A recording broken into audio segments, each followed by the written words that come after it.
Breaking news చూస్తున్నాం. జైలుకెళ్లిన మొగుడిని bail పైన తీసుకొచ్చి చంపేసింది ఒక పిల్లం. తమ్ముడితో కలిసి నడి రోడ్డు మీద దారుణంగా హత్య చేశారు.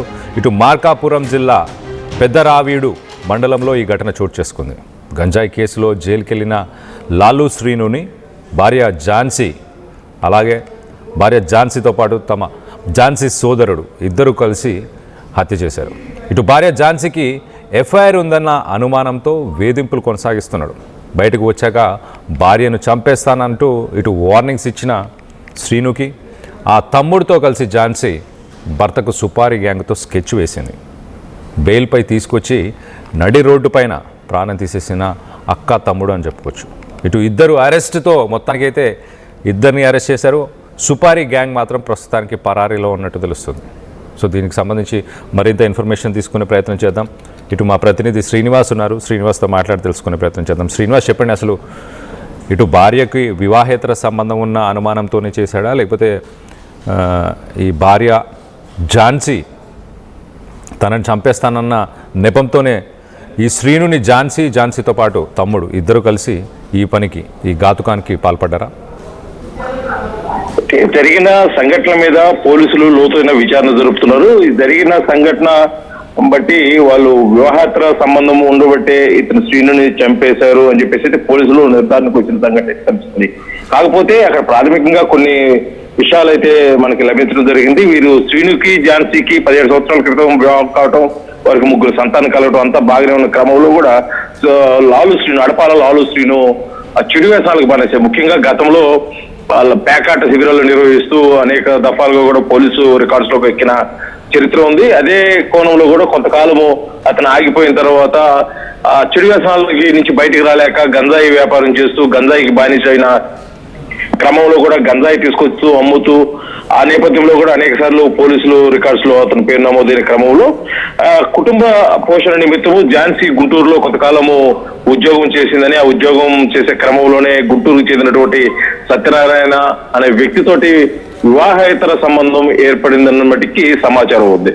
కాకపోతే ఈ వివాహేతర సంబంధం భర్తకు తెలిసి వేధింపులు ఎక్కువ చేశాడా, అదే క్రమంలో చెడు వ్యసనాలకు బానిసాయి, ముఖ్యంగా గంజాయికి బానిసయ్యి అతను గంజాయి కేసులో జైల్లో ఉన్నప్పుడు అతను శ్రీను అతని స్నేహితులు ఇద్దరు గంజాయి కేసులో జైల్లో ఉన్నప్పుడు అతని స్నేహితుడికి అయితే బెయిల్ రావడం జరిగింది.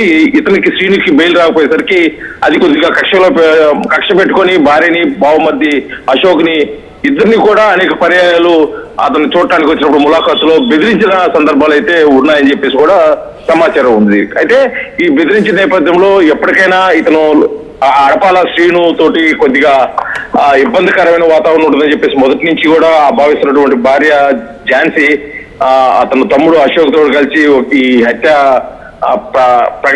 అదైతే చేసినట్టు కనిపిస్తుంది, ప్లాన్ చేసినట్టు కనిపిస్తుంది. ఈ ప్లాన్ లో భాగంగానే ఎట్టకేలకు గుంటూరులో ఉన్న అతను స్నేహితుడు సత్యనారాయణ ఫ్రెండ్స్ తో సుమారు ఒక 6 మంది తోటి ఒక 2 లక్షల రూపాయలు సుపారీ గ్యాంగ్ కూడా ఇచ్చి 2 లక్షల రూపాయలకి బేరం కుదుర్చుకొని ఇతన్ని ఎలాగైనా తుదిముట్టించాలనే ఉద్దేశంతో కూడా స్కెచ్ చేసిన క్రమంలో కూడా ఇతనికి ఎటకేలు బెయిల్ కావాలని వీళ్ళు తీసుకొని బెయిల్ నుంచి ఒంగోలు నుంచి వాళ్ళ సొంతూరు దోర్నాలకు తీసుకెళ్లే క్రమంలో కూడా 3 పర్యాయాలు హత్య చేద్దామని ప్రయత్నించినట్టు కూడా ఆ ప్రయత్నం పూర్తిగా విఫలమైనట్టు కూడా తెలుస్తుంది. ఎందుకంటే కొద్దిగా రద్దీ తక్కువ ఉండే ప్రాంతంలో చేంకుర్తి, అదేవిధంగా పొదిలి వద్ద కొద్దిగా మరుగు ప్రాంతము, అదేవిధంగా కొనకల మెట్ల వద్ద కూడా కొద్దిగా ప్రయత్నించినట్టు తెలుస్తుంది. కానీ అక్కడ కుదరకపోయేసరికి ఇక సుమారు బుధవారం రాత్రి సమయం 9:30-10 గంటల సమయంలో పెదారవీడు దగ్గర అంటే గుడి వద్ద, అంకమ్మ గుడి వద్ద కూడా ఈ హత్యకి రచించారు. అతను యూరిన్ పోసుకోవడానికి అని చెప్పేసి ఆపిన క్రమంలో కూడా వెనకే అంటే ఒంగోలు నుంచి కూడా ఈ సుపారీ గ్యాంగ్ ఫాలో అవుతూ వస్తున్నారు. ఇవి ఆల్రెడీ కత్తులు కారపొడి అని పెట్టుకొని అతను యూరినల్ కని దిగిన సమయంలో అతని మీద కారపొడి చల్లి అతని మీద కత్తులతో విచక్షణ రహితంగా అతన్ని తొదముట్టించినట్టు కూడా తెలుస్తుంది. కాకపోతే ఈ హత్య ఎప్పటికైనా పోలీసులు ఛేదిస్తారు. దీన్ని ఒక ప్లాన్ ప్రకారంగానే తిరిగి తప్పించుకోవాలనే ఉద్దేశంతో కూడా ఎవరైతే సుపారీ గ్యాంగ్ ఉన్నారో వాళ్ళు ముందుగా భార్య అతని తమ్ముడు అశోక్ ఇద్దరు లొంగిపోండి, ఈ లొంగిపోయిన తర్వాత మేము వాటిని బయటికి తీసుకొస్తామని ఒక ఒప్పందం కూడా జరిగినట్టు కూడా కొద్దిగా సమాచారం తెలుస్తుంది. అదే కోణంలో కూడా పోలీసులు విచారణ చేస్తున్నారు. అయితే ఆ జరిగిన సంఘటన ఇది పూర్తిగా అతను చెడు వ్యసనాలకు బానిసయ్యి భార్యని ఇబ్బంది పెడుతున్నాడని చెప్పేసి ఒక సమాచారం తెలుస్తుంది.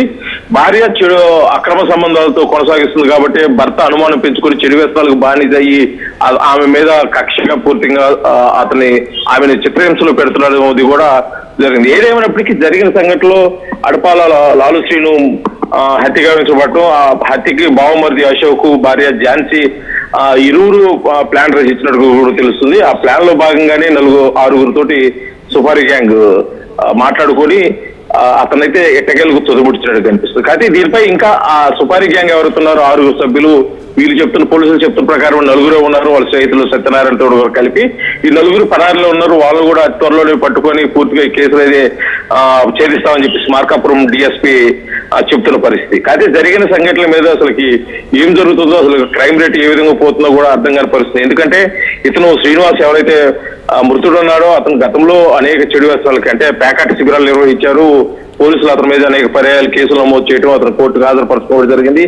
అదే క్రమంలో గంజాయి సేవించడం, గంజాయి తాగటంతో పాటు కేజీ 2 కేజీలు అలా తీసుకుని వచ్చి దూర ప్రాంతాల నుంచి ఇక్కడ విక్రయించడం, ఈ కోణంలో కూడా పోలీసులు అనేక పర్యాలు జరుగుతాయి. కాకపోతే మరొక కోణంలో కొంత అనుమానాలు వ్యక్తం చేస్తున్న పరిస్థితి ఏంటంటే ఇది కేవలం భార్యని తమ్ముడిని మెయిన్ ఫ్రేమ్ లో పెట్టేసి ఇది వెనక గంజాయి బ్యాచ్ ఏమన్నా ఇతను హత్యకి కుట్ర పడినారా అని చెప్పేసి ఒక అనుమానం కూడా వ్యక్తం పరిస్థితి. ఎందుకంటే ఇతను గంజాయి తీసుకొచ్చి అమ్మే క్రమంలో ఆర్థిక లావాదేవీల విషయంలో కూడా కొంత గందరగోళం వాతావరణం ఉంది. కొంతమందితోటి గొడవలు ఉన్నాయి. వాళ్ళు కూడా అంతకు ముందు ఇతనికి వామ్ చేశారు అన్న క్రమంలో కూడా కొంత విచారణ జరుగుతుంది. ఏదేమైనప్పటికీ ఇది హత్య ఎవరు రచించారు, అసలు ఈ హత్యకు గల కారణాలు ఎవరు, వెనక ఎవరున్నారు అనేది కూడా పూర్తిగా పోలీసుల విచారణ బయటకి పడుతుంది. కాకపోతే ఇతను హత్య జరిగిన తీరు కానీ పోలీసులకి ప్రాథమికంగా లభించిన ఆధారాలను బట్టికి బావమరిది అశోక్, అతని భార్య ఝాన్సీ ప్రధాన నిందితులుగా, ఇది కేవలం అతను గంజాయి మత్తులో గంజాయి సేవించి వచ్చేసి ఇంట్లో చిత్రహింసలు పెడుతున్నారు, కుటుంబాన్ని పట్టించుకోవట్లేదు, అనుమానంతో అంటే భార్య అక్రమ సంబంధంతో అనుమానంతో కూడా అతను అనేక పర్యాయాలు ఆమెపై దాడి చేశారనే ఆ కోణంలో కూడా ఇవన్నీ మనసులో పెట్టుకుని ఇతను ఉంటే కష్టం అని చెప్పేసి కూడా, ఎందుకంటే అతను జైల్లో ఉన్నప్పుడు బెయిల్ విషయంలో కూడా నాకు బెయిల్ తీసుకురాలేదు, ఆ తోటివాడు బెయిల్ మీద వెళ్ళిపోయాడు, నాకు బెయిల్ రాలేదు కాబట్టి దాన్ని తీసుకురాకపోవడానికి ప్రధాన కారణం మీరే, నేను బయటకు వస్తే మిమ్మల్ని చంపేస్తాను అని చెప్పేసి అతను బెదిరించినట్టు కూడా పోలీసులు చెప్తున్నారు. కాకపోతే ఇది భార్యాభర్త, భార్య అతని తమ్ముడు అశోక్ చేశారా, లేకపోతే సత్యనారాయణతో కలిసి వాళ్ళు చేతులు చేశారు, లేకపోతే వీళ్ళని ఫ్రేమ్ మీద పెట్టేసి వెనక గంజాయి హబ్బుగా ఉన్న ప్రాంతం నుంచి అంటే గంజాయి కేజీలు తీసుకొస్తూ అమ్ముతూ ఉంటాడు, ఆ అమ్మి వచ్చిన డబ్బులు చెల్లించే క్రమంలో ఏమైనా ఆర్థిక లావాదేవీలు ఏమైనా వచ్చాయా ఇదే కోణంలోటికైతే పూర్తిగా విచారణ అయితే జరుగుతుంది. ఏదైనప్పటికీ ఈ కేసుకు సంబంధించి అతి కొద్ది రోజుల్లోనే పూర్తిగా వివరాలు తెలియజేస్తాము అని చెప్పేసి మార్కాపురం డిఎస్పీ చెప్తున్న పరిస్థితి మార్కాపురం నుంచి కనిపిస్తుంది. Right Srinivas, thanks for the latest update. మొత్తానికైతే అనుమానం పెనుభూతం, అనుమానంకి మందు లేదు అనడానికి ఇది ఒక ఉదాహరణ అనుకోవచ్చు. మొత్తానికైతే తన భార్యకి వివాహేతర సంబంధం ఉంది, ఝాన్సీకి వివాహేతర సంబంధం ఉంది అని శ్రీను అనుకున్నాడు. శ్రీను ఇటు గంజాయికి సంబంధించిన ఒక కేసులో జైల్లో ఉన్న సమయంలో తనతో పాటు ఆ కేసులో ఉన్న ఒక సన్నిహితుడికి బెయిల్ రావడం, తనకు రాకపోవడం, తన భార్య అలాగే తన బామ్మర్ది అశోక్ వీళ్ళు కావాలని ఇలా చేస్తున్నారంటూ పలుమార్లు వాళ్ళని హెచ్చరించాడు. వాళ్ళని బయటకు వచ్చిన తర్వాత వాళ్ళని చంపేస్తానంటూ బెదిరించడం ఇవన్నీ జరగడంతో మొత్తానికైతే ఇటు ఝాన్సీ అలాగే అశోక్, ఝాన్సీ తమ్ముడు అశోక్ వీళ్ళిద్దరూ కలిసి అలాగే ఒక supari gang Satyanarayana and co, ఈ సుపారీ గ్యాంగ్తో కలిసి మొత్తానికైతే శ్రీనుని హత్య చేయడానికి ప్లాన్ చేసినట్టు తెలుస్తుంది. సో మొత్తం మీద దీనికి సంబంధించి పోలీసులు ఏమంటున్నారో వాళ్ళ మాటల్లోనే వినే ప్రయత్నం చేద్దాం. మేము విచారించినప్పుడు తెలిసింది ఏంటంటే, సో వీడు పెట్టే టార్చర్స్ కానీ వీడు ఇట్లా పేకాటలు ఆడుకుంటా ఇది చేసుకుంటా ఇంట్లో వాళ్ళ టీ కొట్టు ఉంది, ఆ టీ కొట్టులో డబ్బులు కూడా తీసుకెళ్తా, ఆ కుటుంబంలో వాళ్ళకి 17 సంవత్సరాలు అయినట్టు పెళ్ళయి 3 బిడ్డలు ఉన్నారు, వీడు ఏమాత్రం బాధ్యత లేకుండా పైగా వీడే ఒక టార్చర్ అయ్యి ఇంటికి కొంచెం ఇబ్బంది పెడతా ఉండింది. ప్లస్ ఆమె మీద అనుమానం కూడా ఉంది, వీడు ఇంత ఇట్లా చేస్తున్నా కానీ సో వేరే వాళ్ళతో ఏదైనా అక్రమ సంబంధం ఉందనే డౌట్ కూడా ఆ భార్య మీద ఉంది. వాడు కూడా నేను జైలు నుంచి వచ్చిన తర్వాత సో మనందరినీ తెలుస్తాను, నేను ఈ రోజు జైల్లో పెట్టారు, కనీసం నేను బెయిల్ మీద రావడానికి ప్రయత్నం చేయలేదని ఒక వాడికి ఉండే ఒక క్రిమినల్ నేచర్ని వాడి కుటుంబం మీద కూడా ప్రదర్శించడం జరిగింది.